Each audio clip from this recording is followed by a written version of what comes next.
Teve algum dia que você pensou realmente em desistir, que você falou, puta, não quero mais? Eu preferi sentir as dores da atividade física do que sentir as dores provenientes da falta de atividade física. Qual foi o maior desafio no final das contas? Foi físico ou mental? Fala pessoal, tudo bem? Seja bem-vindo a mais um Tech é Top Podcast. Hoje é um dia que a gente vai se divertir muito. Acho que vocês estão vendo que eu tô com uma roupa diferente, que eu vim um pouquinho mais leve hoje e tem a ver com o tema de hoje. Né? Tem a ver com propósito, tem a ver com esporte, tem a ver com vida. Se você tá assistindo esse episódio, curta, porque hoje vai ser um episódio de vida para você. De vida em abundância para você, desde que você tenha duas coisas: propósito e saúde. Então hoje, sem mais delongas, eu queria anunciar para vocês que a gente vai entrevistar o Hugo Farias. Hugo Farias, seja bem-vindo. Obrigado, é uma satisfação estar aqui com vocês. O Hugo, ele fez um projeto de correr uma maratona por dia durante 365 dias. Acabou de terminar no último dia 26, né? 28 de agosto.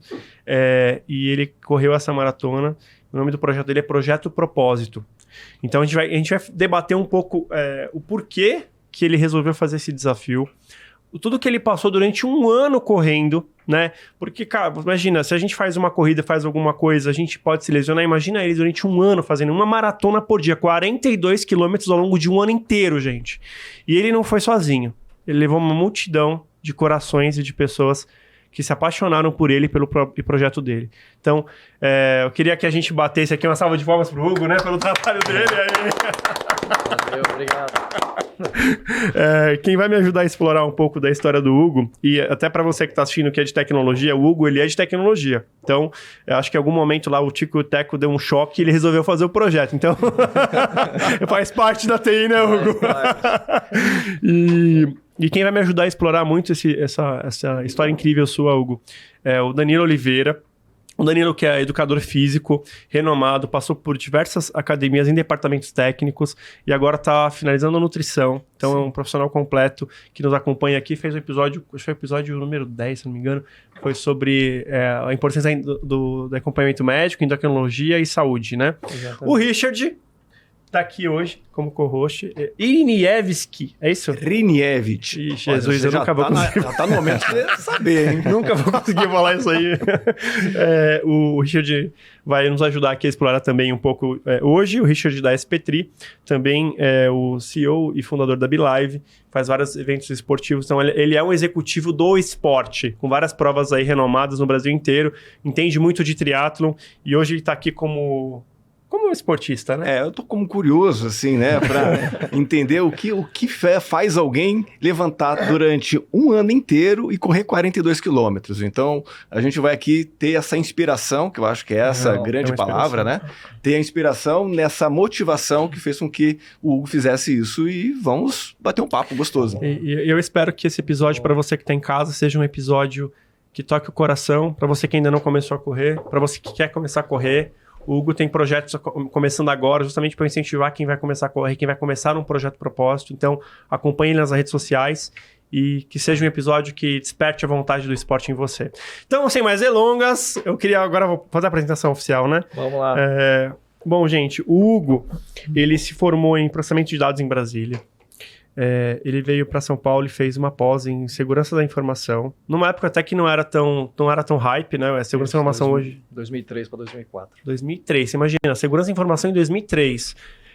Trabalhou por muitos anos na FAO, que é a instituição da ONU de alimentação. A Organização das Nações Unidas para Aagricultura e Alimentação. Trabalhei lá 1 ano e meio, mais ou menos. E aí eu decidi fazer um investimento na minha carreira. Eu falei, eu quero fazer uma pós-graduação em segurança da informação, que era um tema que estava despontando. E eu procurei opções lá em Brasília, que eu sou natural de Brasília. Então eu procurei opções lá e tinha vários cursos, mas esse em especial em São Paulo me chamou a atenção porque ele tinha uma proposta de ser 50% teoria, 50% prática. E para quem estava buscando aprender na prática, eu falei, esse a pós-graduação que eu quero.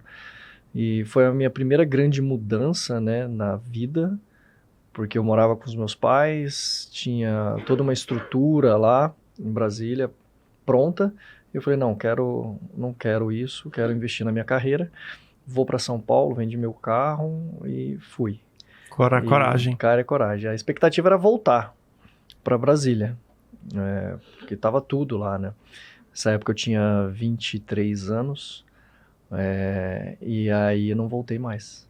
Então, eu entrei na pós-graduação fiz novas amizades, novos contatos, networking, e surgiu a oportunidade de entrar na IBM em 2004, logo depois de terminar a pós-graduação. E aí eu entrei na IBM em 2004 e fiquei até 2021. Incrível, cara. Incrível. Passou pela área de delivery, depois foi para mais a área comercial. Isso. A minha formação era técnica em TI, né? Então eu me formei em processamento de dados, tecnologia em processamento de dados, um curso de tecnólogo. Aí vi a necessidade de melhorar o meu conhecimento, de aprofundar, porque é um curso de 3 anos. Então fui fazendo certificações, Microsoft, depois vi a necessidade de fazer a pós-graduação em segurança, depois tirei outras certificações técnicas em segurança da informação, CCI, CISSP, CISM e várias outras. e sempre naveguei ali na parte de compliance, segurança e delivery. Então eu entrei na IBM para fazer delivery de serviços. Lembro que o primeiro cliente era um cliente global. Eu entrei na estrutura de delivery global, que tinha acabado de ser formada aqui pela IBM no Brasil, a exportação de serviços de infraestrutura. E o primeiro cliente foi a Dow Química. E a gente teve que viajar para os Estados Unidos para trazer o serviço. Então eu entrei na IBM em 18 de outubro de 2004, quando foi em dezembro, eu tive que viajar para os Estados Unidos, ficar um mês lá para aprender e trazer, junto com outros colegas, o serviço para o Brasil. E aí começou toda a jornada. E eu era técnico mesmo, entrava lá, caía um ticket para resolver um problema, um servidor que parou não sei aonde, na Austrália, entrava lá e resolvia o problema, eu tinha que resolver em tanto tempo, aí que eu fui aprender fila de chamado, essas coisas bem operacionais mesmo, porque antes da IBM, eu fazia de tudo, na FAO, por exemplo, na Organização das Nações Unidas, eu era o TI, eu era a única pessoa do TI ali, então gerenciava os servidores, depois dava atenção para os usuários, cuidava da rede, cuidava de tudo e tinha um apoio de uma empresa externa.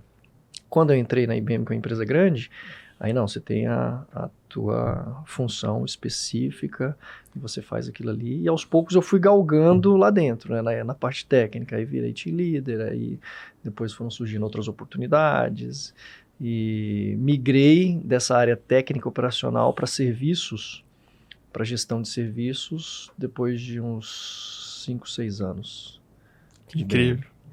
E já até colocando uma conexão aqui. O meu primeiro estágio foi na IBM, só que ainda num passo anterior, eu sou um pouquinho mais velho. Na década de 90, eu fiz parte da IGN, IBM Global Network, que Legal. Foi quando começou a internet, Sim. cabeamento, era um misto da IBM com o grupo Gerdau. E Exatamente. Dali eu entrei como estagiário e rapidamente também caí, parecido com você, numa responsabilidade de manter os servidores da Kodak, na época, na Argentina, em pé. Vocês estão entregando a idade de vocês aqui, né? A corrida fez bem para eles estão jovens aqui. Você vê, né? No final da década de 90, eu estava saindo da IBM e fui para a Sun Microsystems na época, né? Hoje foi a que virou, né? Oracle Sim. e tudo. Então a gente tem um traço em comum do nosso histórico profissional. Eu também sou de origem de TI. É engraçado. E o Roman, que a gente entrevistou aqui, né? Que é um grande colega. Também, quem não assistiu, acho que o episódio... A gente vai colocar aqui o link para esse episódio. Também é de tecnologia, né? Foi para a área comercial de tecnologia, Sim. passou pela Salesforce, etc. E é uma coisa interessante, Breno, depois você confirma para mim, por favor. O Roman, se eu não me engano, pessoal, o Roman também é de Brasília. Legal. Porque ele falava que ele queria subir o Everest... Mas o engraçado que ele subiu o Everest porque na Brasília não tinha montanha. Então é engraçado. Brasília tem pessoas assim. Saem umas pessoas Saem alguns incríveis. Malucos de Brasília, né?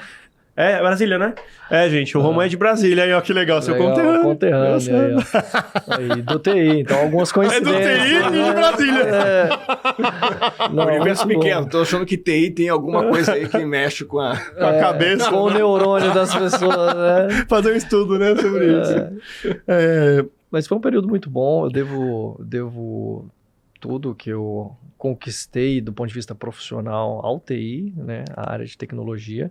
Aprendi demais também como pessoa trabalhando em empresas de tecnologia, principalmente fazendo delivery de serviços, porque você interage com pessoas e são grandes operações. Então eu lidava com contratos grandes. A Gerdau foi um deles, tenho um carinho enorme pelo time da Gerdau.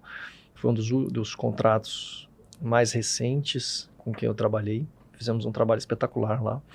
Então eram operações gigantes, né? Cuidar, por exemplo, de uma operação da Gerdau no mundo, não só aqui, mas lá fora, nos Estados Unidos. Cuidar de uma operação da Mercedes, da Honda. Então são operações grandes e que exerce uma pressão muito forte em você, né? No que você faz. Então, e não tinha tempo de coisas programadas para acontecerem. Se cai um problema, se para uma operação de um gigante desse, e você é de delivery, você tem que entrar lá e resolver. Então, foi um período que eu aprendi muito a saber lidar com pressão. Gestão de conflitos. Gestão de conflitos, prioridades. Disciplina fundamental. Então, eu aprendi muito com todo esse processo e isso me ajudou quando eu decidi embarcar numa jornada pessoal, que foi o Projeto Propósito. Então, eu já carreguei uma experiência do TI que eu acho que foi fundamental no projeto, porque ele demandou muito disso também. Muito disso. Eu queria te fazer uma pergunta para a gente começar a contar essa jornada, né? Essa jornada do herói, que é a sua, desse projeto.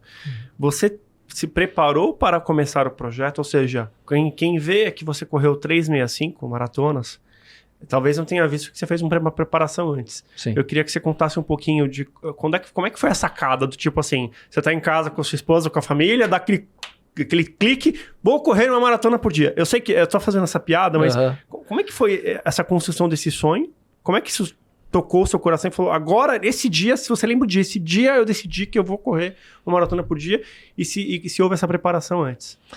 Foi um processo. Acho que ao longo da sua vida você vai passando por várias etapas e tudo isso vai contribuindo de alguma forma, né?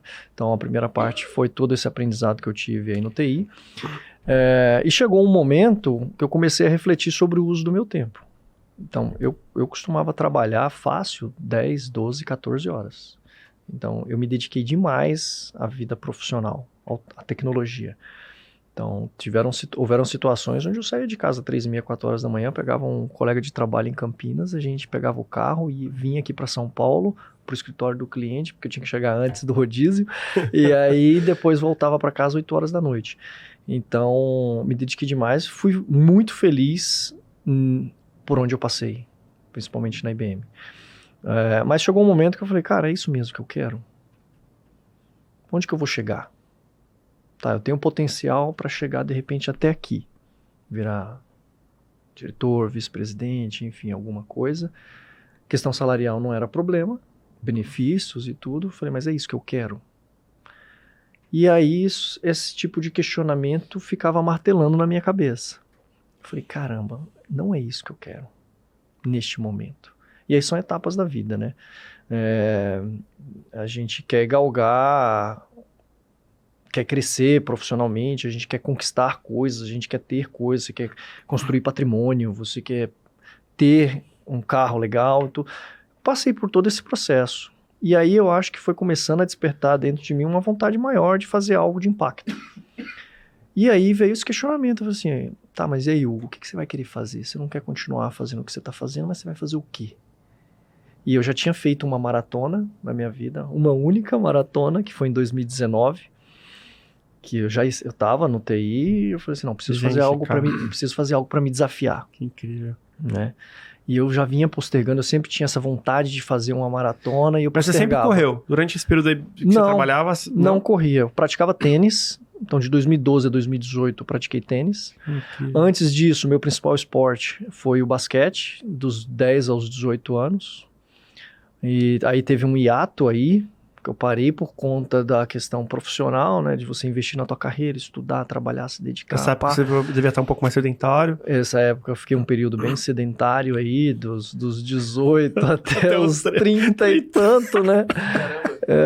Mas eu praticava esporte esporadicamente, jogava futebol, jogava basquete também esporadicamente. E aí começou em 2012, eu morava em São Paulo, e aí mudamos para Americana com as crianças, que as crianças nasceram aqui em São Paulo. Tenho 2 filhos, o Vinícius e a Alice, 11 e 12 anos. Então, sou casado com a minha esposa Daniela Ferro, dermatologista. E ela faz parte do projeto, a gente vai falar sobre isso mais pra frente. A gente veio para São Paulo porque ela passou na residência médica em dermatologia. Minha base de trabalho era Hortolândia. Falei, não, vamos para São Paulo. E aí a gente mora lá e as crianças nasceram depois de 2 anos aqui. 2 anos não, a gente veio em 2008, 2012, 4 anos em São Paulo. A gente meio que saturou um pouco da cidade, questão de violência, trânsito, poluição, essas coisas. Vamos voltar para o interior? Vamos. E aí fizemos um planejamento de voltar para o interior. Ela passou em concurso público de dermatologia lá em Limeira. Eu falei, bom, Limeira é muito longe, minha base agora é São Paulo, vou precisar ir e voltar, até porque eu sou executivo de serviços, eu vou ter que ficar indo e voltando, bate e volta, o limite é Americana. E aí mudamos para Americana, tinha uns amigos lá, e aí nossa vida começou a desenvolver lá, e eu praticava tênis e tudo mais. Então meu histórico no esporte, ele vem desde lá de trás, desde os 8, 10 anos, que eu pratico alguma atividade física, mas a corrida mesmo eu conheci a partir de 2019, por essa vontade de fazer uma maratona. Me planejei durante 9 meses para fazer uma maratona, fiz, e aí a meta foi atingida, né? Putz, consegui fazer a maratona, superação, pá. E aí migrei pro triatlo. Qual foi a maratona que você fez? Buenos Aires. Legal. Que legal. Então, daí já dei uma boa mensagem para você que está escutando. Você vê que dá tempo. Quer dizer, 2019 você... Quantos anos você tinha? Tomou a decisão e conseguiu realizar uma maratona e logo na sequência fez 365 maratonas. Aí antes das 365 eu estava praticando triatlo. Então, hoje eu tô com 44, então eu tava com 41.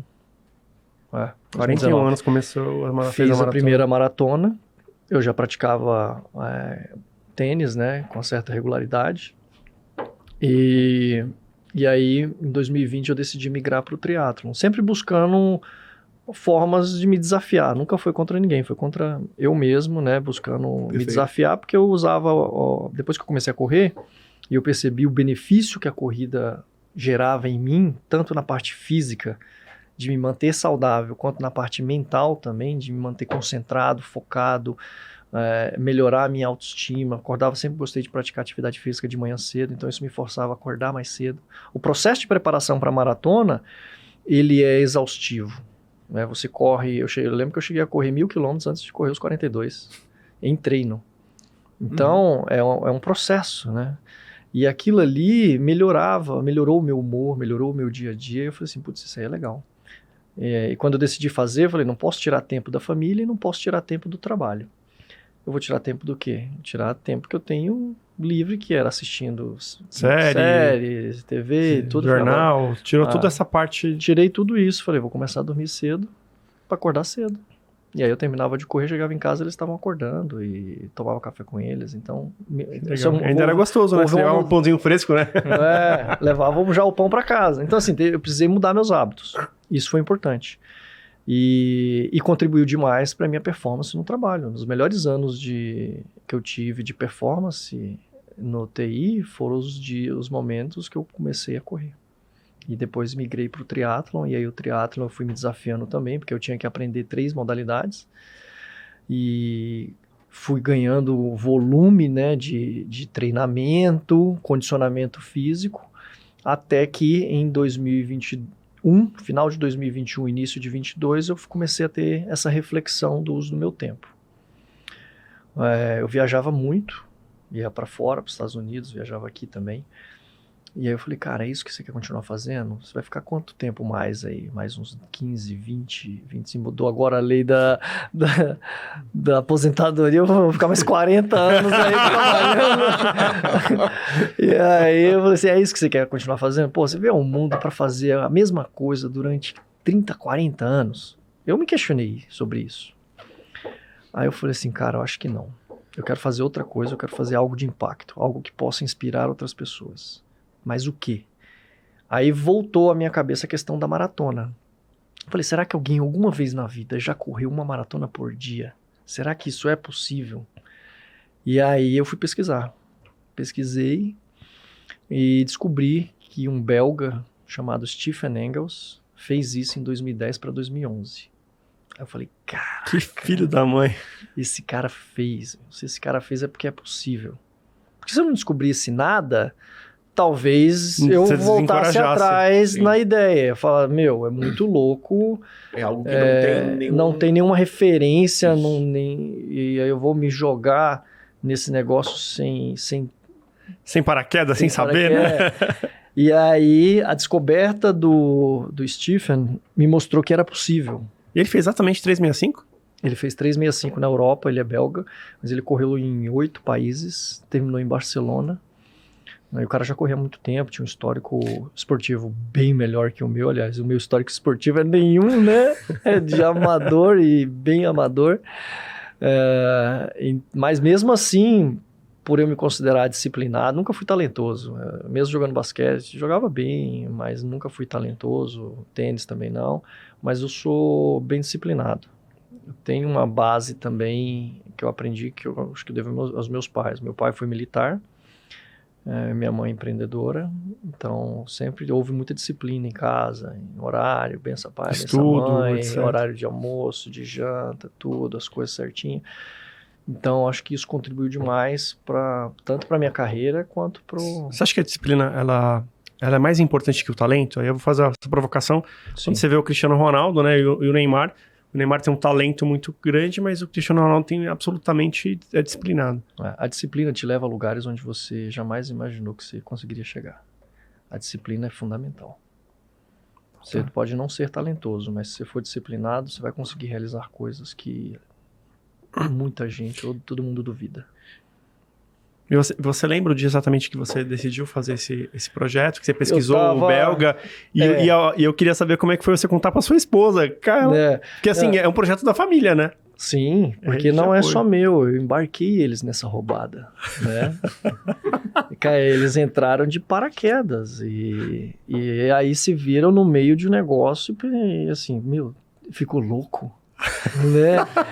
Só que antes de eu contar, o que aconteceu? Foi em dezembro de 21, eu assisti um filme que mexeu muito comigo, que foi o 14 Picos, do Nins Dai, 14 Montanhas. Incrível esse filme. Que ele conta a história do Nins, né, que ele escalou os 14 maiores picos do planeta, em tempo recorde, aí bateu o recorde e tudo mais, e ele era funcionário também das Forças Armadas lá e tal. E ele fez algo impressionante. A comunidade profissional de escalada pode até questionar a forma como ele fez. Mas eu não vou entrar nesse mérito. Para mim, o que ele fez foi espetacular. Do ponto de vista, eu olhando de fora, né? Olhando assim, um ser humano, fazendo algo impressionante. Quase que impossível escalar os 14 picos em 7 meses, menos de 7 meses. Caraca. E o recorde anterior era 16 anos. Então, aquilo ali falou assim, meu, esse cara fez algo impressionante e isso me inspirou. E inspirou centenas, dezenas, milhares de outras pessoas. Eu falei, eu quero fazer algo de impacto. Estou com 43 anos, 42, né, na época. Falei, quero fazer algo de impacto que possa inspirar outras pessoas. E aí veio a reflexão, falei assim, mas fazer o quê? Aí pensei a questão da maratona, pesquisei, achei, eu falei assim, é isso que eu vou querer fazer. Tá, mas qual a finalidade? Qual o propósito? E aí, o propósito que eu defini foi inspirar pessoas, mostrar que pessoas comuns são capazes de fazer coisas incríveis.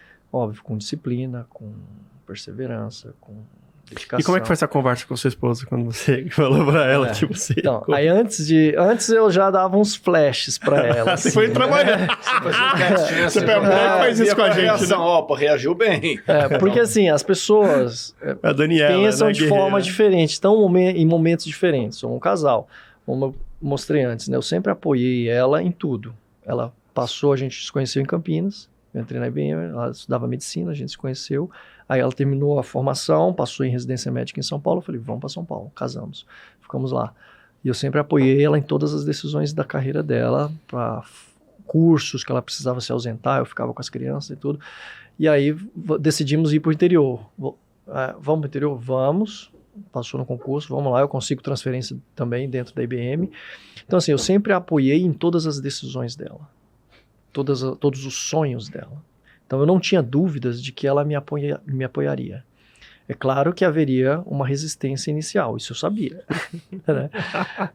Mas eu falei, com o tempo, as coisas vão se ajustando. Porque a gente tem uma base familiar muito forte, né? De se ajudar, ser companheiros. Uma rede de apoio muito boa. Entre a gente mesmo, né? Eu apoiando ela me apoiando, um torcendo pelo outro e ajudando, e junto com as crianças. E eu sabia que haveria uma resistência inicial, mas que logo ela me apoiaria. Passou umas 100 maratonas assim. ela viu o negócio é sério mesmo. No início ninguém acredita, né? E a preocupação dela era com a minha saúde. Mas quando eu cheguei para falar com ela, eu dava uns flashes assim, falava assim, amor, o que você acha? Olha isso aqui, que se corresse uma maratona por dia, olha que maluquice, né, e tal. E aí eu ia jogando assim, mas pode acontecer isso, isso e isso. E ela, não, para com isso, que não sei o quê. Aí, você vai morrer, que não sei o quê, não sei o quê. E até que chegou um momento que eu tava certo que eu queria fazer isso, que eu falei, eu preciso estruturar isso como um projeto. Já que eu vou fazer essa maluquice toda, será que isso pode gerar alguma contribuição para a ciência? E aí eu entrei em contato com o INCOR, Instituto do Coração, aqui em São Paulo. Ela foi a primeira pessoa a saber disso, mas eu contei para ela depois que eu tinha pedido demissão. Né? Por quê? Porque as pessoas pensam de forma diferente. Isso pode até ter soado como uma traição, mas se eu dependesse da aprovação dela ou da aprovação dos meus pais, dos meus sogros, para fazer isso, eu não teria a aprovação de ninguém. E eu nunca faria isso. Então, o que eu pensei? E não é por mal, né? As pessoas estão te protegendo, né? As pessoas se preocupam com você. Quem mais está próximo a você, cara, quer te proteger. Quer o seu bem. Então, é natural que eles pensem, para com isso. Você tá maluco, não vai fazer isso. Porque o mais comum é você manter estabilidade. Manter o teu status quo. É você manter a tua estabilidade, porque a gente cresce aprendendo a buscar estabilidade, a buscar conforto, né? A buscar segurança. E teve um livro que me ajudou muito também, porque nesse processo de preparação eu li bastante também, até para saber se eu não estava ficando maluco, né? Um livro que me chamou muita atenção e contribuiu bastante foi Ideias que Colam. Não sei o autor agora, mas é um livro americano, traduzido para o português, Ideias que Colam, que fala por que algumas ideias colam e outras não colam. Qual a característica que uma ideia tem que ter para colar e não colar.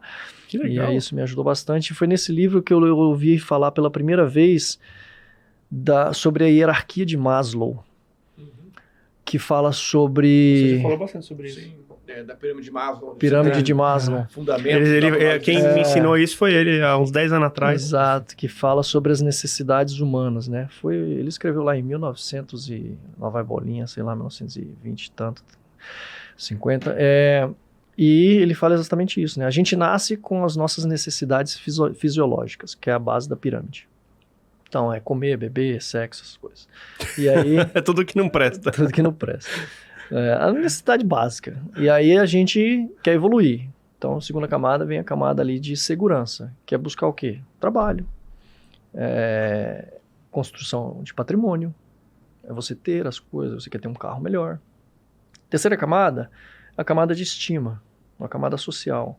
Então, você busca ser reconhecido pelo que você faz, você adquire um certo padrão social, e muitas vezes você não consegue se desvencilhar disso. Quando eu pensei em fazer essa maluquice, eu imaginei que eu fosse perder muitos amigos, que eu fosse, não perder, né, mas me distanciar de muitas pessoas. Porque, quer queira, quer não, você atinge um patamar social assim, que você vai para festas, que você frequenta com todos os familiares, viaja, que você viaja. Eu falei, cara, eu tô fugindo do padrão. Eu tô fazendo algo totalmente incomum. As pessoas vão achar que eu sou maluco. as pessoas vão naturalmente se afastar. Então, eu sabendo que isso ia acontecer, eu falei, vou agir com naturalidade, eu também vou me afastar. Porque senão eu vou ter que ficar dando muitas explicações. Não, até porque você não tinha tempo, né? E eu não tinha tempo, eu tinha que ficar focado. E foi o que aconteceu e foi a melhor coisa. Então, durante esse processo, sim, muitos colegas, amigos se afastaram naturalmente. Alguns te ligaram para falar. Pouquíssimos me ligaram. E eu naturalmente me afastei também, de geral. E foi um processo necessário para eu me manter focado. E quando, voltando aí a parte do comunicar, né? Depois que eu estruturei isso como um projeto, que eu conversei com alguns amigos, e um desses amigos, ele falou assim, conversa com esse cara aqui do Incor. E aí eu mandei uma mensagem pelo Instagram para ele. Falei, Francis, cara, eu vou fazer essa maluquice aqui. Eu vou correr uma maratona por dia durante um ano. Será que isso aqui pode gerar alguma contribuição para a ciência? Já que eu vou fazer esse esforço físico e mental, vocês topam me acompanhar? Aí demorou 1 dia, 2 dias, ele me respondeu, Hugo, você consegue vir aqui no Incor pra gente conversar? E aí eu vim. Cheguei lá, a gente tinha uma equipe me esperando, né? Diretora do centro de pesquisa e tudo, aí me pregou na parede, fez uma dezena de Primeiro perguntas. eles queriam saber se você era capaz de fato, né? Eles queriam saber, será que esse cara tá blefando? É uma entrevista. Foi uma entrevista. Será que ele tem condição física de fazer isso? Exato, e aí... Caraca. E aí, o que é natural também, o que é natural para todo sim. mundo, eu vou falar até dos profissionais, ninguém está acostumado com isso.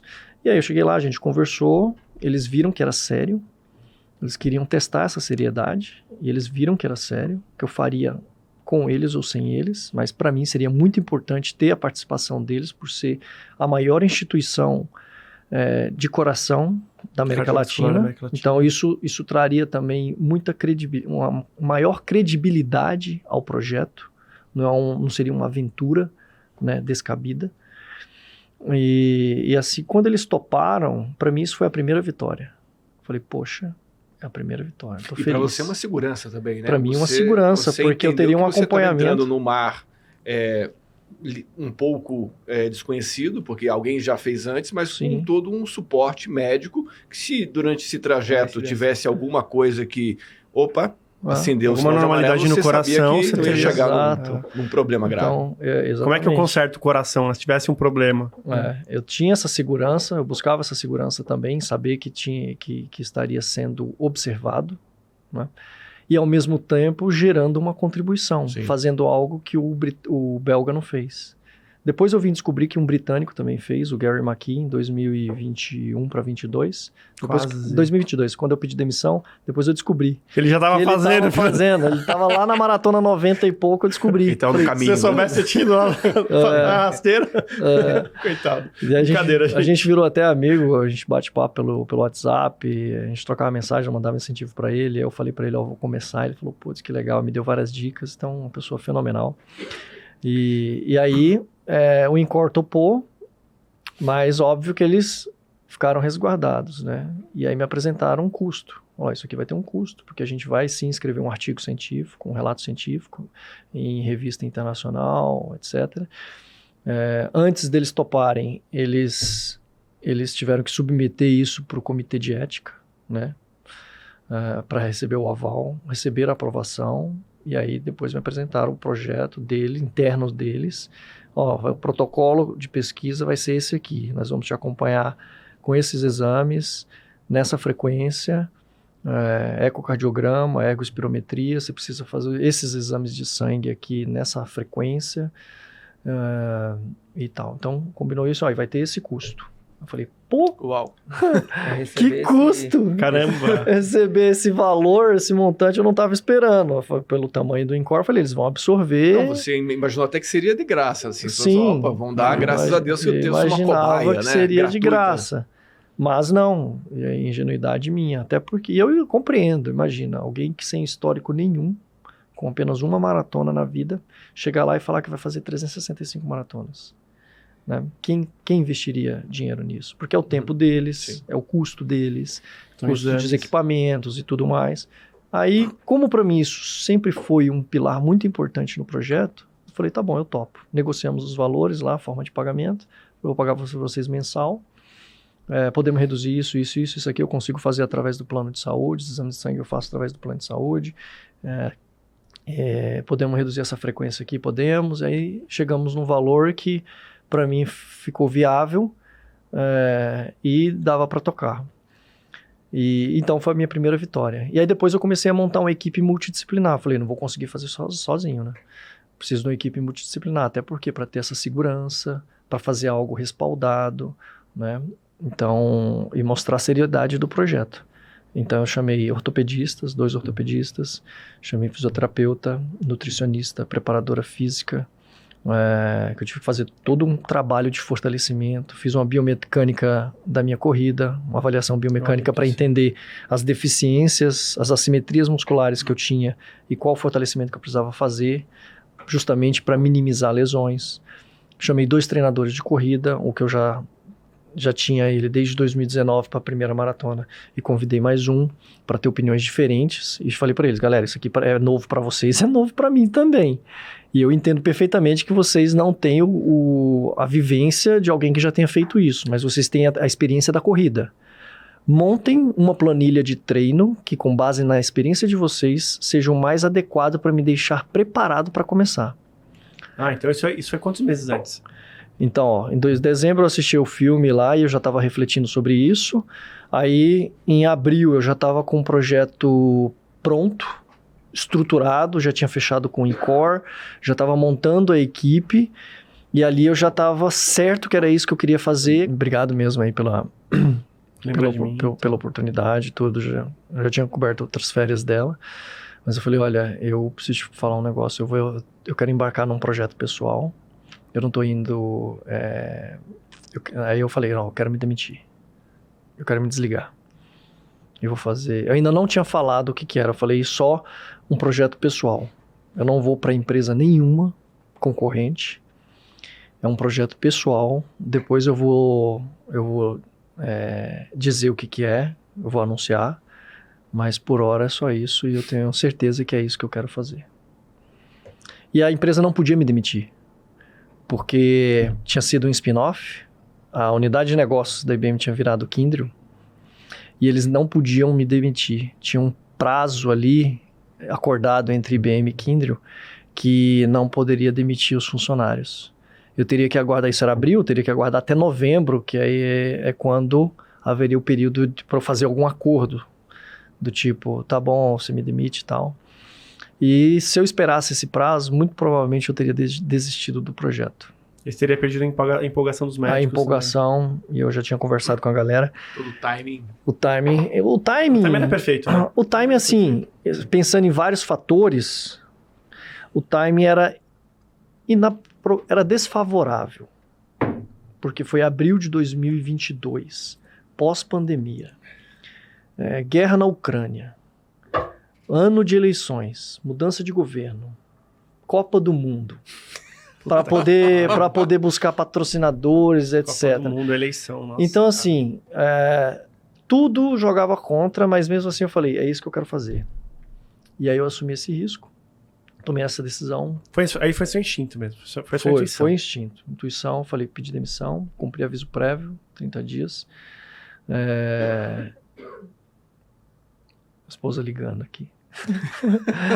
e aí eu contei para ela, a gente viajou nesse período, ela tinha um congresso em Recife de dermatologia, minha esposa, dermatologista. A gente foi para lá e aí estamos na praia assim, eu falei, eu preciso te falar um negócio. Uma coisa assim, nada demais. Vou trocar aí falei, olha, eu pedi demissão.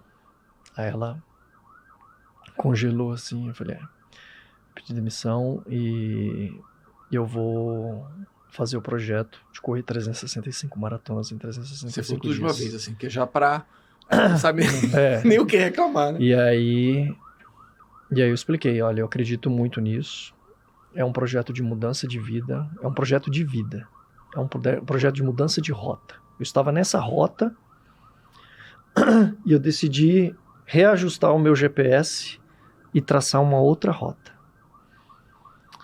Eu refletia para mim assim, né? Eu trabalhei 22 anos para acumular uma previdência privada que mal me manteria a minha família o mesmo padrão durante 5 anos. Ela trabalha, é bem sucedida. Óbvio que isso também me ajudou nessa decisão, né? Indo aí para a questão do conforto, da segurança. Se ela não trabalhasse, outro, né? Se ela não trabalhasse, muito provavelmente eu não teria tomado essa decisão, porque aí eu seria a única renda da casa. Como ela trabalhou, eu me senti seguro em tomar essa decisão. E você tinha um período para voltar para o mercado se você quisesse depois de um ano. Se tudo desse errado, eu poderia voltar para o mercado. Perfeito. Lógico que essa não era a intenção, mas seria um plano B. Claro. Né? O plano A, eu falei, plano A vai ter que funcionar. Tem que funcionar. E aí, eu falei, fique tranquila do ponto de vista financeiro, tem essa grana aqui, isso aqui vai manter a gente, tem um dinheiro suficiente para manter aí o nosso padrão durante 3, 4 anos. Eu vou fazer isso e eu acredito muito nesse projeto. É um projeto que vai gerar uma contribuição, é um projeto que vai inspirar muitas pessoas e a partir daí terei novos desdobramentos na minha carreira. E óbvio que ela ficou muito receosa, primeiro com a minha saúde, por ser médica, né? E pensar, esse esforço todo, você vai se machucar, você vai se lesionar, você vai ter sequelas. Então ela reagiu, ela foi reativa muito, principalmente por conta da saúde. Mas eu expliquei, olha, não estou sozinho, você também está na equipe. Você vai ser a dermatologista oficial do projeto. Você vai ser a dermatologista. A equipe, você não chegou a encontrar nenhuma resistência da equipe? Todas. Só o fato de passar pelo comitê de ética ali já foi uma baita vitória, né? Foi, mas aí o comitê de ética era do INCOR. Né? O INCOR também despertou interesse nisso. Eles falaram, olha, existe muita literatura a respeito do excesso de atividade física, de exercício físico no sistema cardiorrespiratório e tudo mais, mas nada dessa magnitude aí, nesse tipo de situação. Então a gente quer te acompanhar sim, vamos escrever um artigo científico. Tudo bem que é uma amostragem em bilhões, né? Claro. Mas vai servir de referência para alguma coisa e eles mesmos já falam que houve uma quebra de paradigmas deles com relação à atividade física. O projeto representou para eles uma quebra de paradigmas. Então, neste momento já está começando a escrita do artigo. Todos os profissionais estão participando desse processo, estão enviando informações, a psicóloga está enviando informações. Isso vai gerar novos protocolos para outros pacientes também, né? Sim, e é isso, cara, é sobre legado. O projeto também é sobre legado. Então, eu acredito que vou conseguir deixar um grande legado. Eu vou fazer um comentário sobre isso, como isso é importante, né? Quebrar paradigmas. Em 2014 para 2015, eu comecei a correr todo dia. Uhum. Eu corri de 10 a 15 quilômetros e estava fazendo tempos cada vez mais baixos no auge da corrida. Uhum. Todo dia eu saía, parava de trabalhar, ia corri à noite e corri esse período. Chegou um momento que eu lembro como se fosse hoje, cara. Depois de vários meses fazendo isso, uma treinadora da assessoria esportiva falou, não, cara, tem que parar, você vai se lesionar. Por incrível que pareça, aquilo gerou um bloqueio mental pra mim, eu nunca mais consegui correr igual. Então, mas pra ela não fez por mal. Ela tava com medo de eu me lesionar, mas, cara, será que isso ia acontecer de fato? Será que pra mim, eu não conseguiria tocar aquele treinamento? Então, é ruim quando te coloca um limite, o limite é aqui. Cara, não sei se o limite é aqui, né? É que o padrão acontecer o que ela falou, é se lesionar. Por quê? Porque muitas vezes você não tem tempo e disciplina pra fazer tudo o que precisa ser feito. Como eu tomei essa decisão e eu me coloquei nesta situação, do tipo, cara, eu larguei tudo. Você não tinha como voltar atrás. Eu pedi demissão, eu embarquei minha família nessa. Você queimou as pontes, né? Eu explodi as pontes. eu tô aparecendo pra todo mundo como maluco. E eu não estou maluco. Né? Eu sei o que eu vou fazer. Eu não estou maluco, corte, não estou maluco. Eu falei, cara, não tem alternativa, isso vai ter que dar certo. Deixa eu chamar todo mundo aqui. Chamei nutricionista, psicóloga, preparadora física, nutricionista, ortopedista, cardiologista, endócrino. E falei assim, galera, é isso. É óbvio que todos eles ficaram preocupados, né? Houveram profissionais que não toparam participar, talvez por medo de algum problema de imagem depois? Não, acho que talvez preocupados em se eu iria conseguir ou não, ou preocupados em saber se conseguiria ajudar, contribuir ou não, ou até talvez relacionado à imagem. Imagina, se você tem todo o investimento da tua carreira durante anos, você vai colocar teu nome num negócio desse, a primeira coisa que vem à cabeça é, cara, isso é impossível. Vai ter algum problema. E é o meu nome que está associado a isso. Pode ter ocorrido esse tipo de pensamento também, mas eu acredito que o principal deve ser não conseguir contribuir. Os outros toparam, óbvio, com os medos deles, o que é natural, né? Cara, vamos ver onde isso vai dar. Beleza, vamos nessa, tamo junto, vamos ver onde isso vai dar. E eu sabia... Desculpa. Pode falar. Olha que às vezes eles até toparam achando que nem ia nem finalizar. Sim. Né? Mas vamos aproveitar os 3 meses que ele vai aguentar correr aqui e a gente pega os dados que a gente precisa. Imagina que quando chegou no final do 365, eles devem ter falado, poxa, realmente o cara aguentou. Na verdade, a confiança da equipe foi aumentando conforme o projeto foi progredindo. Claro. O ser humano é igual no São início, Tomé, no início é aquela incógnita. Puta, será que vai conseguir? Quem é o Hugo? Cara, o Hugo é a pessoa que a gente conhece, é um atleta amador que fez uma maratona na vida e que largou o emprego e que está se propondo a fazer essa maluquice. Com 41 anos. Com 41 anos de idade. Onde será que ele vai chegar? E, cara, eu botei na cabeça, eu explodi as pontes, eu falei assim, cara, ou vai, ou vai. E eu falei para eles, fiquem tranquilos, deem o melhor de vocês, é para trabalhar em equipe, é pra gente ter senso de equipe aqui. Eu sei que vocês estão acostumados a trabalhar sozinhos, mas nós vamos ter que trabalhar em equipe. Eu vou compartilhar com vocês tudo que estiver acontecendo comigo, do ponto de vista físico e mental. E eu espero de vocês teamwork e dedicação. Deem o melhor de vocês. E fiquem tranquilos, se acontecer alguma coisa, a responsabilidade é minha. Então, perfeito. Eu fiz questão de deixar isso bem claro. Eu queria te fazer uma pergunta, o Richard vai perguntar. Isso, eu já vou mandar agora, assim, você fez um projeto, o que é fantástico. Então, entendendo isso dentro de um escopo, tudo feito com responsabilidade, com planejamento, a tendência é que funcione, né? Vindo até do próprio TI. Tem mais chances, né? Então, você se cercou, né, de todo um aparato familiar, né, um embasamento psicológico e financeiro, né, para que você pudesse entrar dentro dessa jornada. Sim. Você buscou profissionais, né, que pudessem te assessorar dentro de todo o acompanhamento. E aí agora eu vou trazer para uma coisa um pouco mais objetiva. Você é uma pessoa saudável, né? Então você já tem, assim, elementos que são fundamentais para entrar dentro desse projeto. Sim. Então, importante para quem está assistindo isso, primeiro entender, né, que tipo de característica o seu corpo tem e a sua cabeça. Sim. E já levando isso para o teu dia a dia, que você fez isso durante um ano, qual foi o maior desafio no final das contas? Foi físico ou mental? Olha, o maior desafio, eu acredito que não foi nem físico nem mental. Foi o dia a dia. Porque não é apenas correr. O correr tornou-se a parte mais fácil. O mais difícil era gerenciar o resto. Gerenciar a vida, a família, as demandas do dia a dia. As 5.000 calorias que você tinha que consumir. 5.600 calorias que eu tinha que consumir, que a parte alimentar foi um baita desafio. Isso depois eu quero perguntar uma coisa só sobre isso. Porque eu comecei o desafio com 76 quilos. Eu já cheguei a pesar 82. Então, eu emagreci no processo de treinamento, né, e cheguei para o início do desafio com 76 quilos. E até a maratona 140, continuava emagrecendo, cheguei a ter 70 quilos, ou menos, 69, 68. Então, a gente ia ajustando a alimentação o tempo todo. Putz, aumenta. Aí a nutricionista, não, vamos aumentar o carboidrato, aumenta arroz, feijão. Eu falei, mas filho, eu não consigo comer tudo isso aí mais. Gordura boa. Aí chegou um momento... Olha a cara dele desesperado. Chegou um momento que eu falei assim, não, vamos ter que entrar com a suplementação, tomar Mega Mass. E aí ela comprou a ideia também. Eu falei, vamos tomar 2 vezes por dia aí Mega Mass. Eu preciso atingir o volume de calorias, mas não consigo comer esse tanto de comida, porque a base era carboidrato, então arroz, feijão, macarrão, batata, 60% carbo, 30% proteína, 10% gordura. E... Quantos por cento de carbo?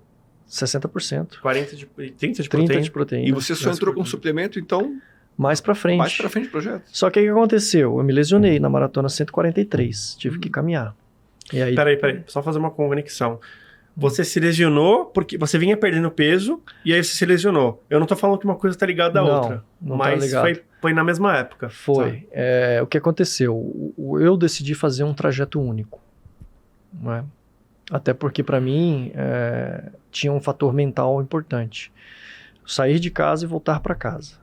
Eu tinha que simplificar as coisas. Porque se eu tivesse que pegar o carro para ir para uma determinada região, correr e depois voltar, eu perderia tempo de sono, eu perderia tempo de recovery. Era mais um ponto de atrito. Né? E eu falei, não, cara, eu vou sair de casa e vou voltar para casa. Assim que eu chegar em casa, eu já tenho uma banheira de gelo, vou entrar ali, vai fazer parte do processo de recovery. E outra coisa, saindo de casa, eu consigo dormir um pouquinho mais também. Então, isso me ajuda no recovery. Recovery é um processo, então passa pela alimentação, pela hidratação, descanso, para fortalecimento, sono. O gelo, né? O gelo. Então, o recovery é um processo. E funcionou direitinho. Eu tive que ter disciplina em tudo isso para eu conseguir me recuperar a tempo. E, apesar de emagrecer, o que aconteceu? Eu sempre faço o mesmo trajeto. Saía de casa, ia para uma região que muita gente pratica esporte lá americana, e eu usei lá o Bike Hotel como um ponto de apoio, meu principal ponto de apoio, para pegar mais água, para tomar um café, e aí depois voltar para casa. E na maioria do trajeto que eu fazia, eu percorria o sentido horário. Correndo no asfalto, próximo da sarjeta, minha perna direita foi mais impactada que a perna esquerda. Foi o ilío psoas, houve uma inflamação no ilío psoas, mas isso decorrente também da pubalgia. Eu desenvolvi pubalgia durante o projeto, eu fazia fortalecimento, tive que fazer fortalecimento, até durante a lesão eu precisei fazer fortalecimento. Só para quem não conhece, o que é pubalgia? A pubalgia é uma inflamação no pubis, que decorrente de algum estresse, algum excesso de atividade, e ela é incômoda principalmente no descanso. Ela não me incomodou durante a corrida, a não ser que eu precisasse tossir ou espirrar. Aí gera uma dor muito forte lá embaixo. Ou então você pisa em falso, assim, numa pedra, cara, parece que tudo se conecta aqui no meio. Na virilha e aí, da região. Bem aqui, baixo mesmo. E aí, estourou na virilha direita, porque eu fui correr na praia, porque tem isso também, né? A gente tem que buscar o equilíbrio. Como o projeto impacta a família, viagens grandes, viagens longas eu não pude fazer com eles. Então eles foram para Bariloche, para Patagônia. Eu não pude ir, fiquei em casa. Quando eles voltaram em janeiro, tinha mais um tempo de férias, falei, vamos para a praia. Lá eu corro, conheço ali, perto da Riviera, em Guaratuba, no litoral de São Paulo. Lá a praia eu conheço, lá a gente vai, eu tô em casa, a gente corre. Só que eu nunca tinha corrido 42 km na areia. Eu fui correr 42 km na areia, e lá tem vários canais. Sim. Então eu tive que pular os canais. E por ser destro, eu tenho a tendência a aterrissar mais com a perna direita. Resultado, fiz um esforço maior na perna direita e senti uma fisgada. Isso foi vários dias, correndo lá, uns 3, 4 dias. Fiquei 4 dias, um dia só. O primeiro dia eu corri na areia, os outros dias no asfalto. E aí esse incômodo... Rio Santos mesmo. Isso. Rio Santos mesmo, que é perigoso, né? Uhum. Então eu corria no lado contrário lá e depois eu fiquei dentro do condomínio lá. E aí fiquei sentindo um incômodo na virilha da maratona 134 até a 143. Quando foi na 143, no quilômetro 35, pum! Ficou uma dor insuportável. Tive que caminhar, mancar. Levei 2 horas para fazer 7 quilômetros. Para chegar em casa, no esforço. Nesse dia... Eu atravessando a Avenida Brasil, assim, lá em Americana, a principal avenida, sozinho, chorando, falando, puta merda, será que vai acabar aqui? Aí eu falei, não pode, cara. Aí mandava mensagem pra equipe, aconteceu isso, isso e isso. Tô caminhando aqui, tô me arrastando. Era um grupo de WhatsApp que você tinha? De WhatsApp, montei um grupo de WhatsApp com a equipe. Falei, deu ruim, tô caminhando e vejo aí o que a gente pode fazer. E aí fui. Consegui chegar em casa e tal, me restabeleci, e aí durante a caminhada ali tive que me restabelecer psicologicamente, também mentalmente, né, voltar, muita dor, né? Galera, muita dor. Cada passo era uma dor, né? Cada passo era uma dor, e aí veio a dúvida, né, putz, vou conseguir, não vou conseguir, será, não sei o quê. Eu falei, não, vai sim, equipe, vamos lá, conversa, não vai acabar aqui não. Foi o momento, acho que mais crítico. E aí, voltei a correr no dia seguinte, estava correndo. Que aí me medicaram, não tomei injeção, foi uma medicação oral. Voltei a correr e aí na maratona 150 aconteceu de novo, só que no quilômetro 6. Mas você começou a fazer mais intensidade de gelo, provavelmente. Comecei a fazer mais gelo. Aí Gelo é incrível, o né, gelo cara? eu comecei a intensificar mais depois da Maratona 150. Porque assim, a banheira eu sempre fiz. Entrava todo dia, não precisava de muito gelo, tinha que estar uma temperatura boa para, assim, diferente da temperatura ambiente, para a temperatura da água, para que desse um choque nas pernas e parasse algum processo inflamatório. E aí, quando veio a lesão, na Maratona 150, que eu tive que caminhar 36 quilômetros, aí eu falei, galera, agora deu ruim o negócio, vou ter que caminhar por mais algumas semanas. Aí conversamos até chegar a essa conclusão que eu tinha que caminhar por mais uma semana.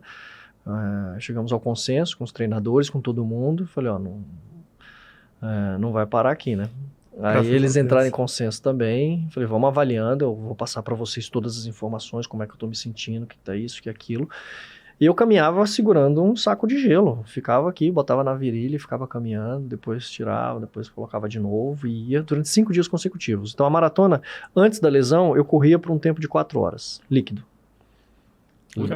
Que era um pace de 5,40, 5,45 ali. Às vezes dava sub 4, às vezes dava 4 horas e 5, 4 horas e 10. Com as pausas que eu fazia, dava umas 4 horas e meia. Imagina se ele estivesse treinando para uma só, né?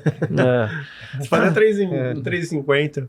Então, mas aí, como o objetivo não era performance, nunca foi performance, então eu sempre mantive nessa faixa.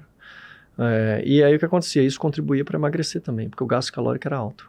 Com a lesão, eu entendi que caminhar era bom também. E aí eu consegui equilibrar e eu voltei a engordar um pouquinho, algumas gramas, né?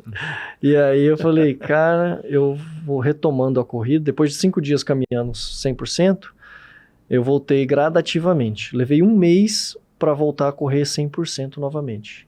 Então eu ia intercalando. Comecei fazendo a cada 5 quilômetros, corria 2, caminhava 3. Ia fazendo, cada 5. Aí depois mudei.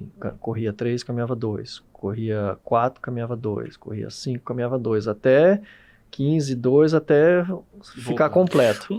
Uma dúvida que eu queria te perguntar. Você fez o acompanhamento médico de tudo que você executou, né? Sim. Você fazia lá respirometria, via VO2, ecocardiograma, etc. Sim. Uma dúvida, eu sei que você começou a correr, seu corpo começou a fazer nesse pace até que leve, eu acho que você estava no nível de... Corria numa Z2. Perfeito, maravilhoso. A média ficava... Quando eu estava correndo para 4 horas, a frequência ficava abaixo de 140. Incrível, cara. Quando eu voltei a correr 100%, quando eu voltei a correr 100% depois da lesão, aí eu mantive um ritmo de 6,15, 6,20, 6,30 o pace. Aí a frequência caiu para a média abaixo de 130. Ficou em 128, 100... Hugo, seu batimento em repouso hoje é quanto? Depois desse experimento? 65, 70. Assim, aqui, normal.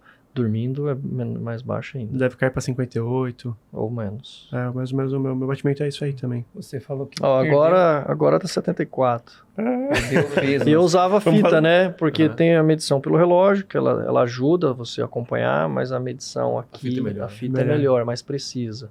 Então eu sempre me baseava pela fita. E voltando agora, para quando você estava caminhando, né, os 42...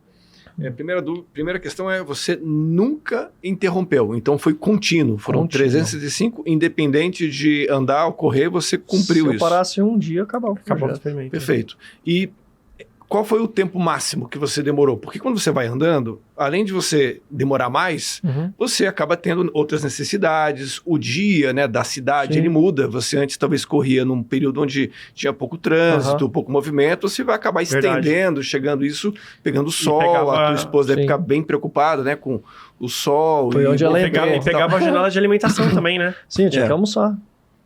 Então, como é que você fazia, assim, quando você ia caminhando 42? Tinha que fazer com necessidades, né? Aí eu mudei o trajeto. Nesse período que eu tive que caminhar 100%, eu mudei o trajeto. Em vez de eu fazer o trajeto original, que eu pegaria muito mais sol, por causa do período de exposição, eu comecei a caminhar só na região do rio lá, que tinha bastante árvores. E aí voltava.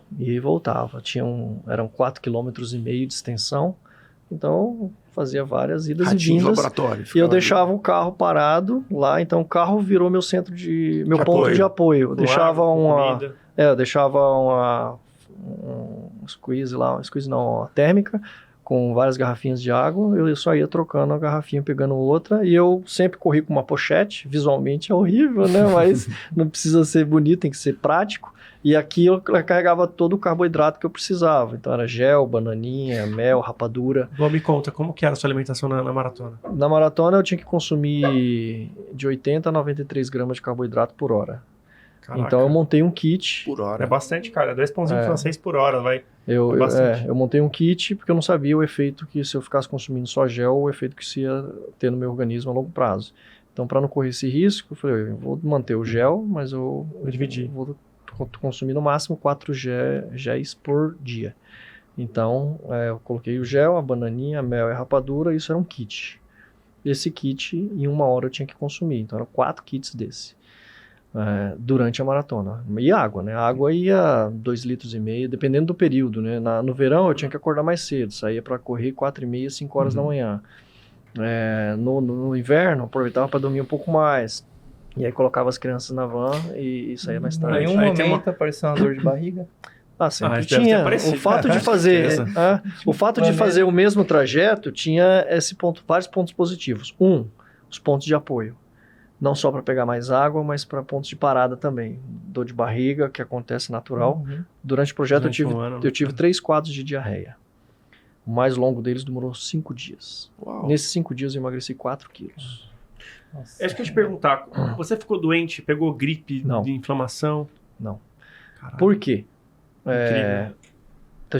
Esse era um dos riscos, né? Sim, Eu fiz sim. um mapeamento de riscos antes de começar o projeto. Quais são os riscos? Para cada risco, quais seriam as ações?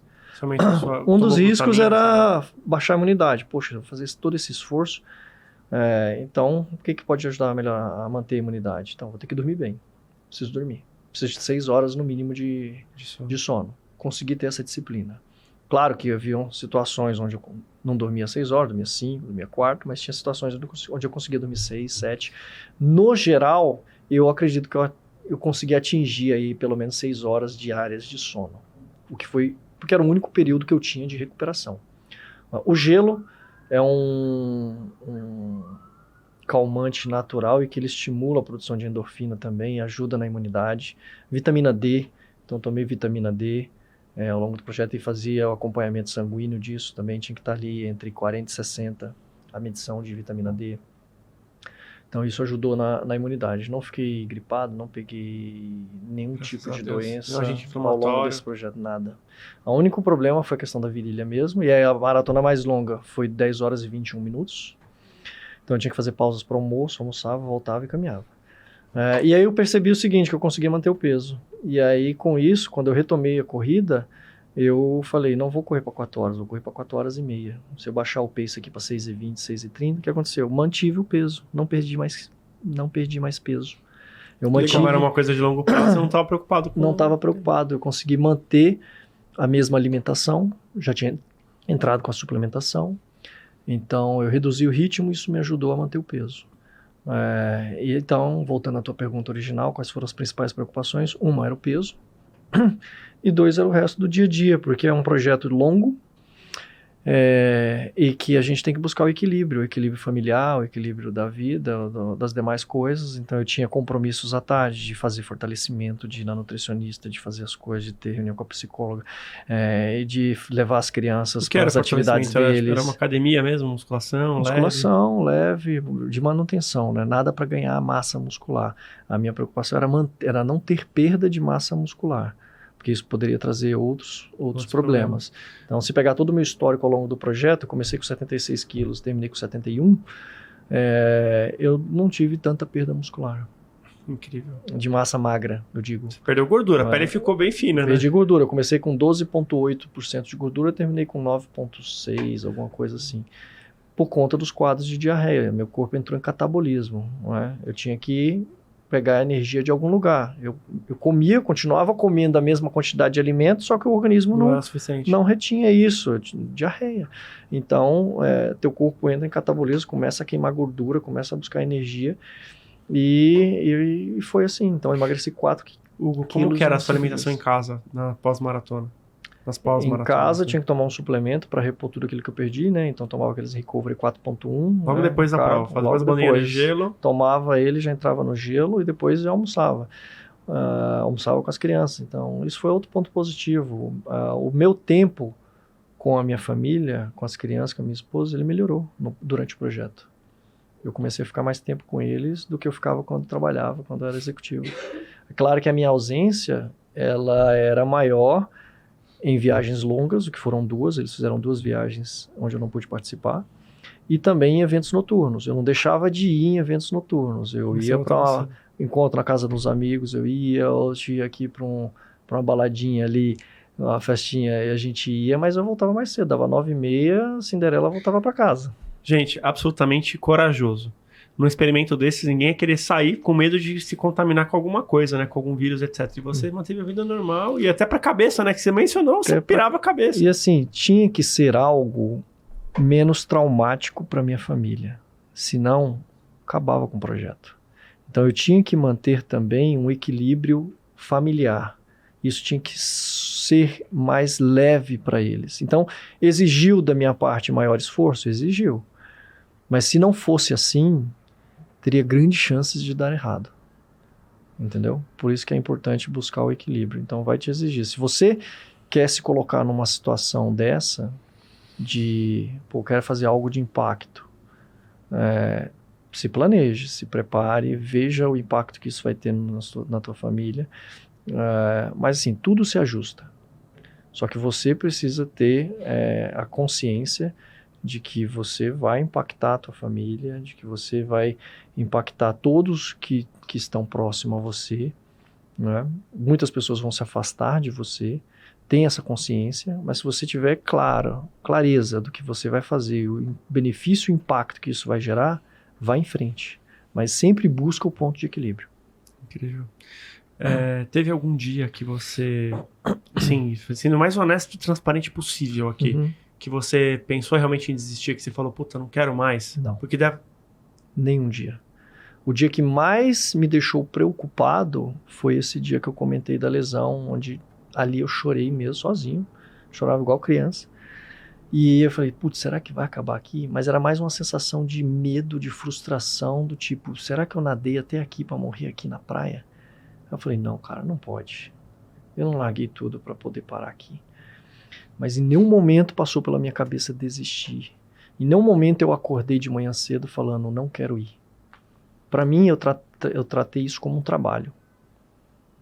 Era o meu trabalho. Eu tinha que ir lá e fazer a meta do dia. E era um dia de cada vez. Essa camiseta azul que aparece aí na tela, a frase dela é um dia de cada vez. E eu tive que encarar esse 1 ano como um dia de cada vez. Entendeu? Incrível. Uma dúvida aqui. O seu VO2 melhorou durante esse 1 ano? Não, eles não me levavam ao máximo. O protocolo da esteira não era performance, não era velocidade, era inclinação. Então botavam a velocidade máxima que chegava era de 9, 10 km por hora, que era mais ou menos o que eu corro na rua. E aí eles aumentavam a inclinação até atingir o pico que eles esperavam lá do VO2 pelo esforço. E aí assim que atingia, o protocolo era de 10 minutos de esteira. Então assim que atingia lá, aí diminuía E parava. Então meu VO2 começou lá com 51, o que não é absurdo, e ficava ali entre 48, 47, 49, manteve-se flat. Né? Até por causa do esforço, eu não demandava de muito mais oxigênio para fazer a atividade. Eu vou fazer vou ter um novo período de teste agora em setembro. Aí nesse eles vão querer me castigar. Vou botar o máximo, né, o que aconteceu. E dentro do projeto, você teve todo o investimento para isso. Você conseguiu captar apoiadores, patrocinadores? Sim. Fala um pouco mais sobre isso. Sim e não. Eu vou explicar melhor. Eu consegui muitos apoiadores e patrocinadores para eventos. Como assim? Ao longo do projeto no início eu não planejei fazer eventos de corrida. Mas aí, começamos, aí maratona 10, 20, 30, 40, 50, cheguei na maratona 50, aí aquilo que era uma incógnita, que era Tinha já passado? Já tinha passado um tempo, pô, 50, o cara conseguiu 50. Aí foi evoluindo, aí algumas pessoas sugeriram, Hugo, você não quer fazer uma corrida celebrativa? Vamos, de repente, na maratona 100. Eu gostei da ideia e muitas pessoas estavam começando a correr também, né, voltando a correr. Porque depois da pandemia, né? É. Falei, vamos fazer uma maratona celebrativa na 100. Aí montei cobrei acho que R$25 para ter número de peito e medalha. É preço de custo. Só para estimular as pessoas também a participarem ali e ter uma medalha, né, quando terminasse. E aí, para minha surpresa, apareceram vários apoiadores e patrocinadores, né, entraram com um valor simbólico lá, que ajudou a gente na organização, porque tinha que montar uma estrutura de proteção para todo mundo. E vieram 300 a 400 pessoas correndo. Nossa! Aí eu falei, poxa, que legal.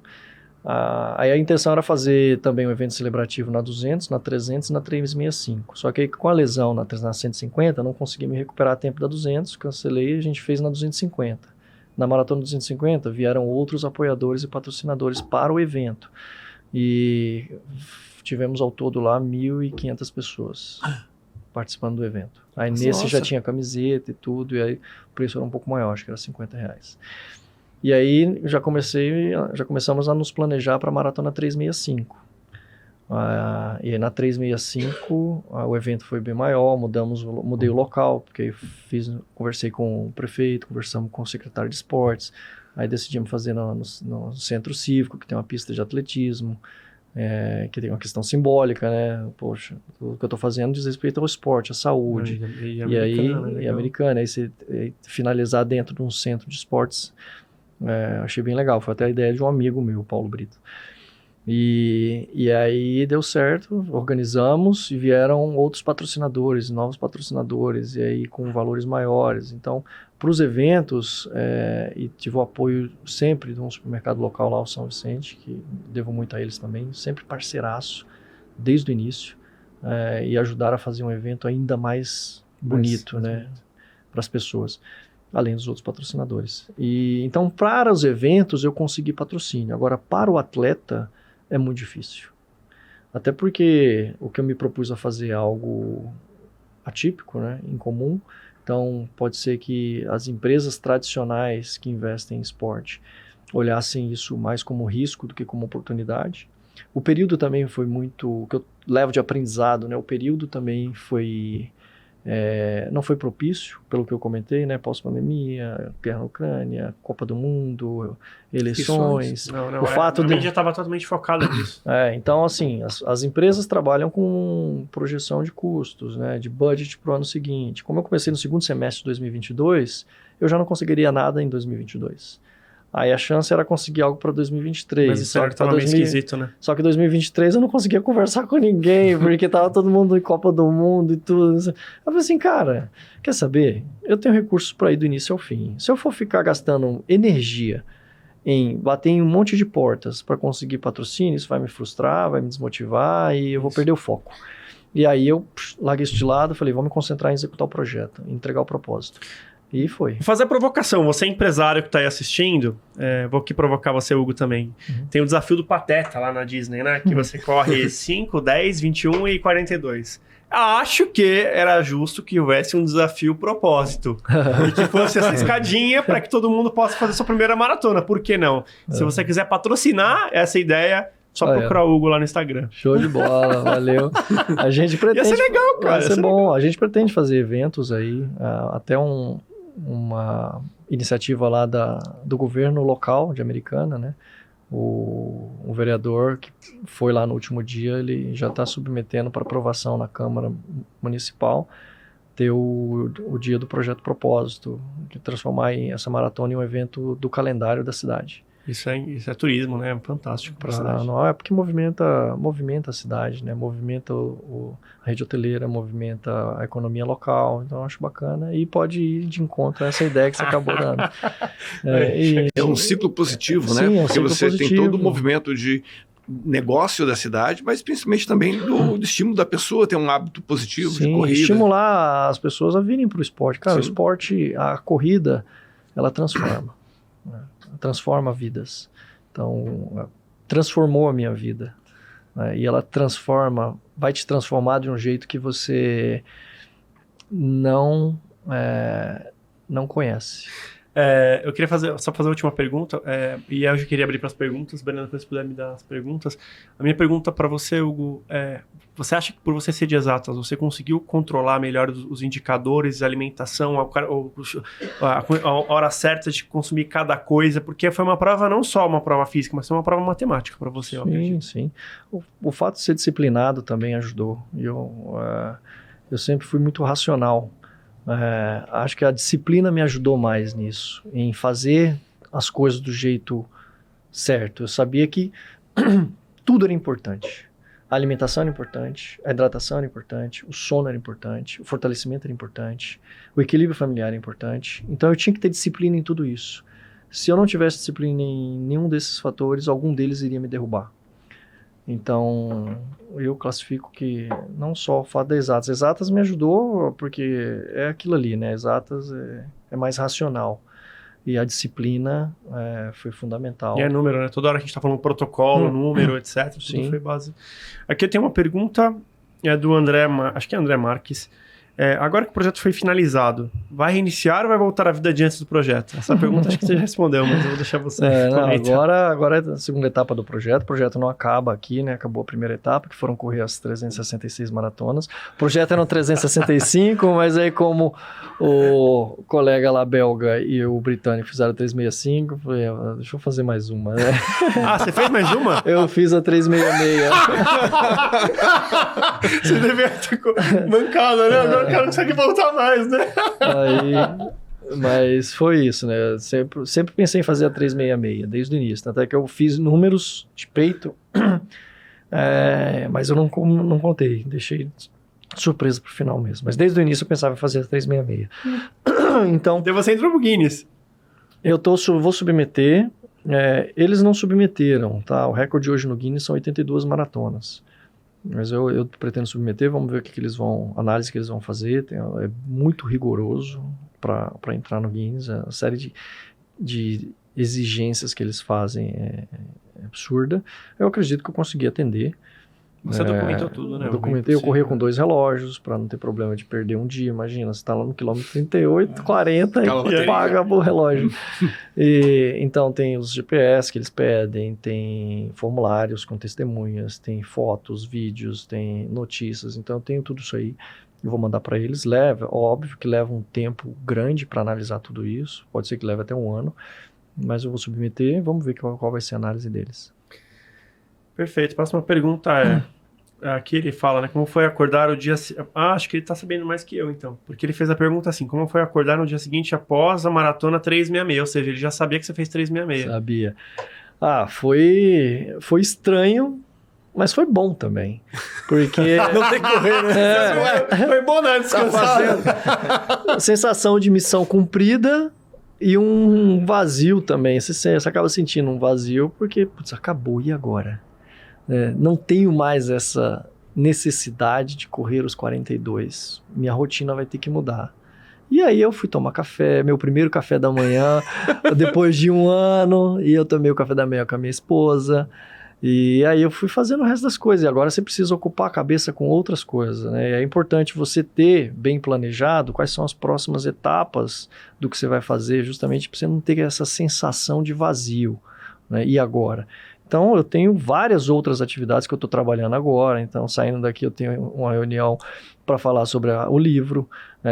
Eu estou trabalhando já com vários contatos de empresas para fazer palestras, para levar essa mensagem do propósito adiante, que eu acredito que conecta muito com o mundo empresarial. Eu venho do mundo empresarial, então é um projeto que é um projeto de corrida? Mas é um projeto que fala de disciplina, de superação, de foco, de...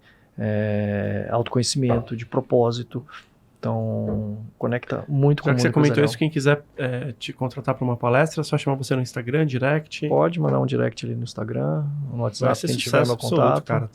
Assim, Nunca ninguém vai ter um palestrante que fez uma maratona por dia durante 365 dias com a cabeça... 366 dias com a cabeça forte, né? E que consegue tocar qualquer projeto. Isso é realmente incrível. Eu só fico na dúvida assim, se uma empresa grande vai chamar ele e aí vai ter um bando de executivos e fala assim, opa, achei, eu vou largar tudo e vou começar. Desafio pessoal, cara, não. Não, mas eu acho que não. Eu acho que assim, até para quem tem uma vida muito, muito dura, como executivo, como trabalho corporativo, acho que faz um equilíbrio importante. Sim. Você falou que os seus melhores anos mais produtivos da sua vida foi... Fazendo atividade, sim. Você também foi, né? Acho que todo mundo o Danilo também foi. Acho que para todo mundo é um pouco assim. Sim. Né? Claro que ninguém conseguiu fazer uma maratona por dia. Igual você. Não, e nem precisa você fazer uma maratona por dia. Mas o fato de você mudar seus hábitos e adotar atividade física vai melhorar muito a tua performance. E como você conecta isso com o propósito da empresa, com a performance dos funcionários. Então, enfim, eu pretendo agora levar essa mensagem adiante através de palestras, treinamentos e outras atividades. Hugo, a gente sabe que você agora está com a agenda cheia de imprensa, entrevistas, podcast. Muito obrigado por ter vindo aqui. Imagina. No Tech é Top. A gente veio falando faz bastante tempo, a gente veio te acompanhando. Mas eu queria fazer uma pergunta. Eu sei que você teve no Fantástico, a Record, vários canais de televisão locais, nível Brasil, como é o Fantástico.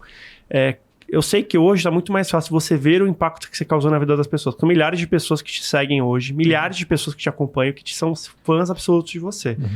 Mas quando que você entendeu, qual foi mais ou menos o período do projeto que você falou, puta, cara, acho que deu certo, estou conectando, as pessoas estão comprando essa briga comigo e aquela energia te contagiou, porque eu sei que isso é fantástico. São alguns momentos, né? As mensagens que eu recebia no Instagram de pessoas, direct, eu sempre dei muita atenção a isso, que é o retorno que você tem de algo que você faz, né? O feedback. Então, sempre mensagens. No início, eu recebi muitas mensagens positivas, muitas mensagens não tão positivas, né? Nossa, haters. Não sei se chegava a ser hater, mas mensagens do tipo, cara, uma hora a conta vai chegar, eu não sei o quê. Assim, eu entendo isso. Pensamento sombrio. Né? Não, eu entendo esse posicionamento, porque assim, as pessoas têm medos. Eu também tinha os meus medos, né? Acho que falam aí, né, os maiores medos que existem nas pessoas é o medo de morrer, é o medo de ficar doente, o medo, enfim, da crítica. Também já tive esses medos. Mas, cara, eu falei, eu não vou deixar esses medos me paralisarem. E eu quero fazer algo de impacto que possa inspirar outras pessoas. Então, talvez esses comentários vieram do fato dessa pessoa imaginar, olha, cara, você vai se machucar, agora a conta vai chegar. Não tem problema, acho que a gente já paga muitas contas, né? Mas é fato, assim, se você não... Mais uma, né? Eu não tô falando de boleto. Assim, se você não dá atenção para tua esposa, você vai pagar uma conta. Se você não dá atenção para teus filhos, você vai pagar uma conta. Se você não investe na tua saúde, você vai pagar uma conta. Resta saber que conta você quer pagar. Né? Eu escolhi que eu não queria pagar nenhum tipo dessas contas.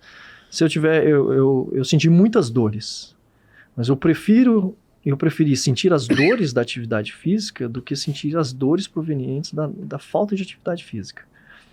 Então, no início eu recebi muitas mensagens desse tipo, entendi, mas não me deixei ser impactado por elas. Eu foquei naquelas que, de fato, eu consegui ver que o que eu estava fazendo estava ajudando outras pessoas, através das minhas atitudes. E você fazia lives diárias também, né? Fazia as lives diárias. E, além dessas mensagens, algumas pessoas, cara, vieram de muito longe para correr comigo, só para correr. Vieram de Santa Catarina, do Paraná, vieram de Minas.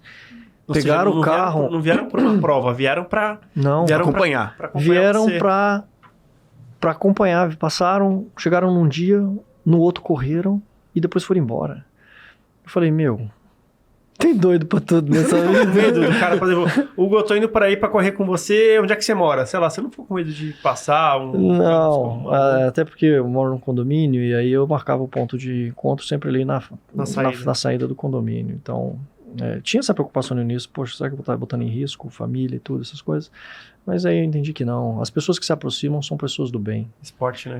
Esporte. Então, as tuas maratonas praticamente foram acompanhadas. Você quantas? Você teve acompanhamento de pessoas? Sim, sempre externos? sempre tive companhia. Muitas pessoas vieram correr pela primeira vez, a maratona, inclusive. Ao longo dos 366 dias, mais de 300 pessoas correram uma maratona completa comigo. E aí, muitas pela primeira vez. E mais de 5.000 pessoas correram comigo ao longo dos 366 dias. Caramba! Em Americana em Americana, né? Caraca! Ou eu não estou contando as participações que eu fiz na Maratona de São Paulo, na Maratona do Rio. 5.000 vezes 10 km em média, vamos colocar aqui. 50 mil. Vezes 10. E aí usou 365 maratonas de outras pessoas. Sim. Mais ou menos umas 300 maratonas das outras. 300. Então, assim, cara, isso me mostrou que eu fiz algo positivo, né? O impacto já é fantástico. Foi. Então, assim, isso me mostrou, aí, quando essas pessoas vieram de outros lugares, isso me mostrou, caiu a ficha, assim, poxa, você está fazendo algo legal. Esse projeto aí, ele fez mexer com todo mundo, né? Eu lembro... Cara, você fez... Desculpa cortar, Danilo. Ele fez... as pessoas, fora os tênis dele, né? Mas ele fez 62 mil quilômetros de pessoas que foram correr com você. Fora as provas. Gente, as empresas de tênis, por favor. Aí a ASICS, Mizuno, pelo amor de Deus. Olha quantos tênis ele fez, né? Ele conseguiu consumir aí com as provas de você. Né? Eu usei 27 pares de tênis. Desses 27, eu comprei 20. Os outros 7 eu ganhei de diferentes parceiros. Mas aí tem um negócio, né? Eu acho que nenhuma empresa de tênis despertou interesse assim, falar, não, vamos patrocinar ou investir. E eu até entendo. O timing pode não ter sido apropriado, as empresas também têm seus projetos e suas apostas, suas agências, né? As agências têm seus atletas, seus influenciadores. Esse foi um aprendizado que eu tive também. Já que, bom, ia ser complicado, porque eu posso acabar queimando o patrocinador e ia perguntar qual foi o fabricante de tênis que foi melhor pra você. Mas eu não vou deixar isso pra lá, porque vai que eles estão assistindo aqui, vão querer patrocinar e queima logo de cara. Não tem problema. O tênis que eu mais usei foi o Fila Racer Carbon, e foi por uma escolha pessoal. Eu comecei a treinar com ele... na época teve promoção, estava por um preço acessível, não era um tênis caro, não precisava de tênis também dos mais top de mercado em termos de valor e que estava no pé dos atletas aí profissionais. Eu busquei tênis mais acessíveis, então esse foi um dos que eu mais usei, mas eu usei de todas as marcas. Eu usei tênis da Fila, da Olímpicos, da ASICS, que mais? Da Nike... vários modelos, da On, Cloud & Run, enfim, mas o que eu mais usei mesmo foi o Fila Racer Carbon. Para mim foi um tênis que ajudou muito. Pode ter sido, vários dos tênis que eu usei tinham placa de carbono, e alguns não, então eu intercalei tênis com placa, tênis sem placa, mas a grande maioria tinha placa. Eu desenvolvi fascite plantar também ao longo do projeto, então eu tive que tratar isso. Existem estudos aí que associam o maior índice de fascite plantar a tênis com placa de carbono, né? Então não sei se pode ter sido decorrente disso, ou do volume, do esforço, ou ambos os fatores, mas eu desenvolvi e consegui controlar. A fascite plantar não me atrapalhava na corrida, você sentia ela mais em repouso, né? Caminhando, ou depois que você entra, teu corpo entra em estado de descanso, então aí é que pega. Aí eu corria com a faixa de kinésio, botava uma faixa ali. Essa faixa é muito foda, né? Ajuda demais, porque ela meio que protege, né, a musculatura do pé. É aquela faixa azul, né? Azul, preta, tem várias cores. Cara, esse negócio é incrível. Então, assim, eu consegui... Parabéns. O que é bom também, né? Eu passei por obstáculos, né, ao longo do projeto. Então, foi a pubalgia, fascite plantar, lombalgia, quadros de diarreia, e eu acho que isso a gente consegue transportar para a vida também, independente do que você escolha fazer na tua vida, seja ela pessoal, na tua vida pessoal ou profissional, você sempre vai se deparar com obstáculos. O importante é você ter planejamento do que fazer. Hormonal? Não. Zero? Que legal. Não saiba não, eu fazia 47 exames de sangue a cada 2 meses, para medir vários parâmetros. O que eu percebi, o corpo ele vai se adaptando, né? Então, meu índice de glicose, glicogênio, ele permaneceu estável a maior parte do tempo, né? Ali em 93, 94, em algum momento teve um pico, foi para 100, 101, baixou. Hemoglobina glicada era outro parâmetro utilizado para saber, porque eu consumi muito açúcar, né? Precisava de até o carboidrato vira açúcar no corpo. Então, qual seria o impacto disso? Poxa, eu vou me tornar diabético, não vou? Eu tinha essa preocupação. Então, a importância de ter uma equipe médica me acompanhando, um nutricionista, endócrino, e fazer os exames de sangue era importante para me conhecer e entender o impacto de tudo isso no organismo. Então, tudo controladinho, o corpo foi se adaptando. O meu índice de insulina, a minha insulina diminuiu, na verdade, porque o meu corpo começou a absorver mais açúcar através da musculatura e o pâncreas entendeu que ele não precisava gerar mais muita insulina. Então, todos esses parâmetros eu vou colocar no livro também, vai ter a participação dos profissionais para mostrar, no meu caso particular, como é que meu corpo reagiu a tudo isso. Caraca, eu acho que a informação é importante para compartilhar. E se for traduzido para outros idiomas, vai para o mundo inteiro. Sim. Incrível. Uma última pergunta, Dan? Nossa, é tanta pergunta que eu queria fazer. Eu ia falar em relação a... Vou contar a história de um aluno, né? Você acha que já estava meio no meio da prova, ainda para mais ainda. O aluno tinha acabado de falar para mim, falou, professor, eu posso correr todo dia? Queria fazer 10, 15 quilômetros aqui, que eu falei com o professor normalmente, falei, não, tem que dar uma descansada, não sei o quê. Expliquei para ele, né, tem que descansar a articulação, né, a musculatura recuperar, tudo. 2 dias depois ele aparece. Começou com o Instagram, né? Eu falei, então, mas você não falou que tem que descansar? O cara tá fazendo 42 km por dia.